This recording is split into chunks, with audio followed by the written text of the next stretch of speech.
What's going on, everybody? I'm Jory Goodman, the Time Teller. Now, guys, just have a seat. All right, just sit down and let's just have a little chat. You know, there comes a time in a man's life, every year actually, when it seems like the only thing anyone ever wants to talk about is Rolex Rumors.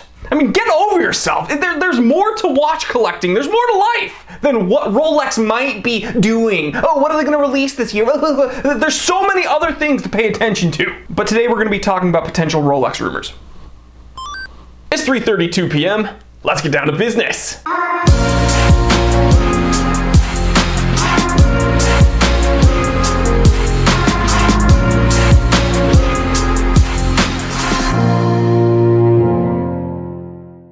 Alrighty, so I've scoured the internet, I've scoured social media, I found some of the more interesting Rolex rumors. We'll see if any of these actually come to fruition, but it's, you know, it's fun to kind of brainstorm and think of how Rolex will disappoint us this year. Now, I'm actually going to start off with probably the most interesting rumor that I've seen, and someone actually did a little rendering of it, and it's actually a green ceramic Daytona. Now, I know that they just kind of got rid of the Rolex Hulk Submariner. They did give us the new Kermit 41mm green Submariner, but as far as like another green sports Rolex, especially adding some more color to the Daytona outside of that green dial yellow gold variant, this could be interesting. I don't know if it's actually going to happen, but I'll tell you this, I don't think it's outside of Rolex's wheelhouse to do this, because they know every time they add a little dash of green into one of their watches, it typically sells very, very well. I know the old Kermit sold incredibly well, and that's one of the most sought after Submariner variants. The new Kermit, the 41mm, is also pretty sought after, and then the Hulk, I mean, come on, the Hulk is... everybody wants the freaking Hulk. So yeah, I think if they did add a little touch of green to the Daytona, it probably would sell pretty well for them. Well, let's see if it happens. Now, speaking of the Daytona, a lot of talk on the interwebs is about them potentially bumping up the oyster case to 41mm. Now, this, although, you know, is frightening to someone who really, really hates to see Rolex moving into this bigger is better mentality, it seems like something they would totally do. It seems totally plausible that they would do this. Whether or not they will add green, like a green ceramic Daytona, we have to wait and see. But them bumping up another sports watch into the 41mm range, they've proven that they're totally ready and willing to do that with watches we didn't think they'd do it to. So with the Daytona, yeah, it just makes sense, right?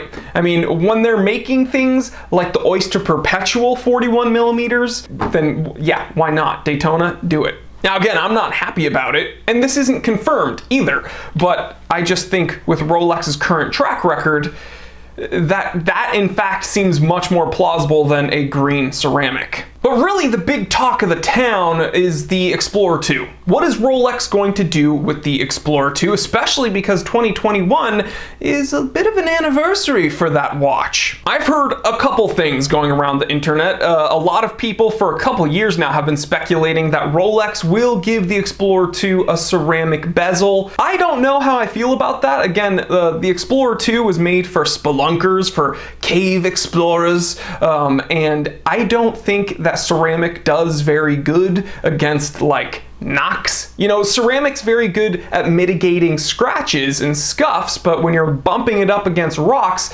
ceramic is just going to chip and crack. So I think if they added a ceramic bezel to, you know, an explorer's watch, especially a watch meant to be worn around rocks and caves and cavernous crevasses, I think you're actually going to be minimizing that watch's capability and functionality and resilience. But, you know, how many people actually use the Explorer 2 for that intended use? Probably like 0.1% of the actual owners that have that watch. So yeah, ceramic bezel, I could see them doing something. I hope they do something with the Explorer 2, especially because it's the big year for that model. I've also heard from a bunch of people, they speculate that they're going to drop the Explorer 2 back down to 40mm.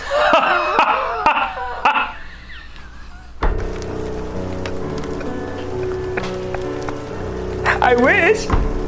They're not gonna do that. Why is this so funny to me and why is it depressing? Well, because as you know, the original Explorer 2, black dial, no GMT complication, it was actually a day-night indicator, and then the second iteration of the Explorer 2, the 16570 with the polar dial variant and the red GMT hand, those are 40mm oyster cases. And then they mucked it up with the two 16570s, and of course they did give it an orange GMT hand, harkening back to the original Explorer 2, but they bumped it up to 42mm, and I think that was a big mistake. So I don't think I think Rolex has a propensity to maybe bump it up further. I think when Rolex goes bigger, they don't go back smaller. They're just gonna keep going bigger. So that's what's so depressing, that's what's so sad, that's what's so funny to me. You know, they're bumping up all their watches into the 41mm and up range. I think, honestly, in the next year or so, we're not going to find any sub 40mm Rolexes. I don't think that's going to happen. And I think finding a 40mm Rolex even will be incredibly rare on their modern catalog, aside from maybe, you know, the feminine variants. So yeah, I've heard a bunch of people thinking, oh yeah, you know, the original Explorer 2's 40mm oyster case, they're gonna do that to celebrate the watch, they're gonna go back down. No way.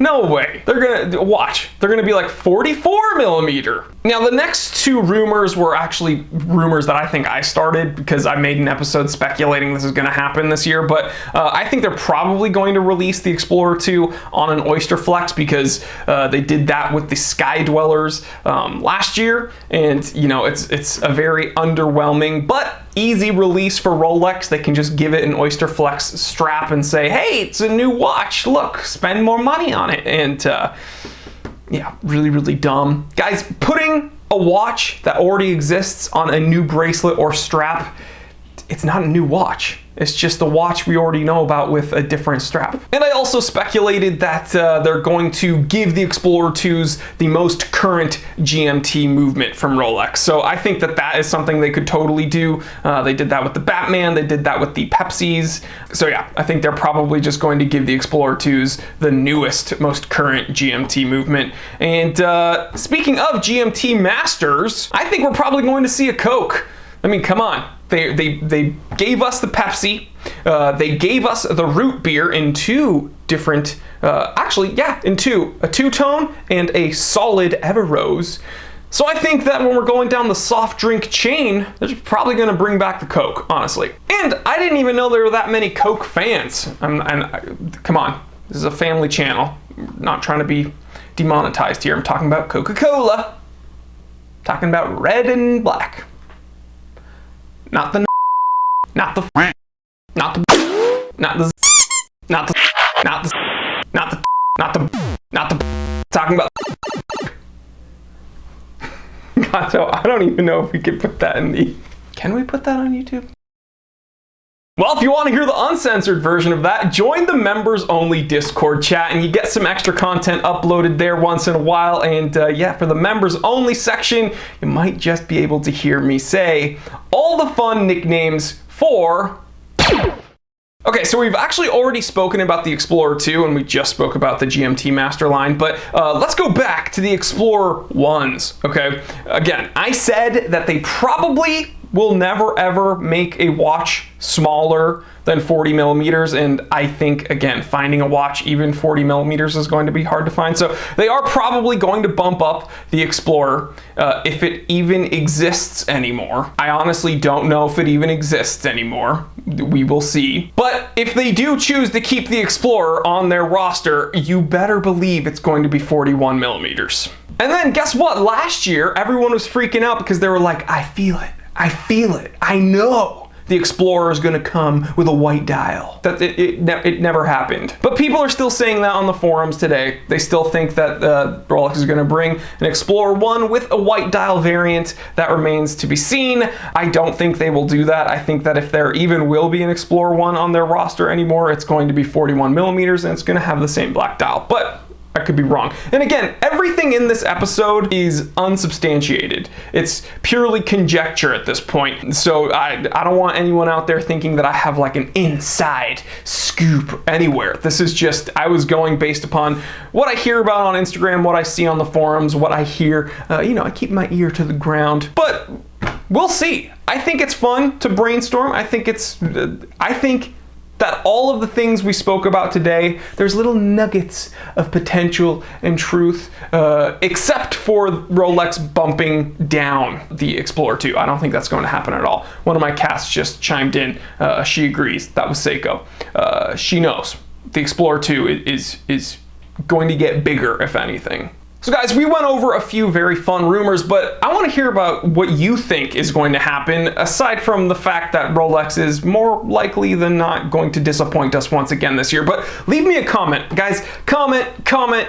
That's easily the best thing you can do for the channel, because again, the way the algorithm works, it's like a living, breathing thing, and right now it seems like comments and interaction in the comment section really helps out my videos. So please, let me know in the comment section, what rumors do you think have the most validity? What do you think just definitely won't happen? And what do you think will? Leave me that comment. All right, guys. Well, thanks so much for hanging out with me on today's episode. And yeah, we'll see what Rolex does. So guys, please check out all the affiliate links in the description below. We have a bunch of really cool watch-related gear there. And when you click those links, you do help the channel out a bunch. Check out my personal website, thetimetellershop.com. And guys, please, again, join the channel. It's like YouTube's Patreon. It's $4.99 a month. You get access to that members-only Discord chat. We do a weekly meetup.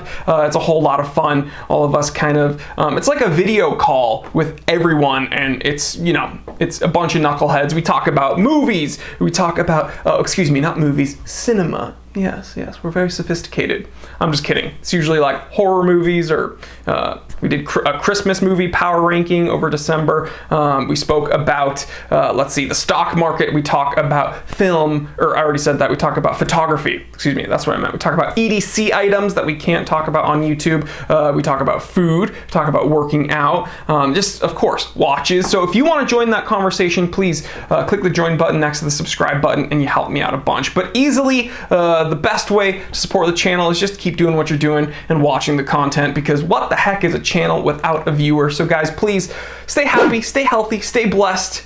Please click the like and subscribe button if you haven't already. Hit the bell icon. I'm Jory Goodman, the Time Teller, and always remember, I didn't invent time. I just tell it.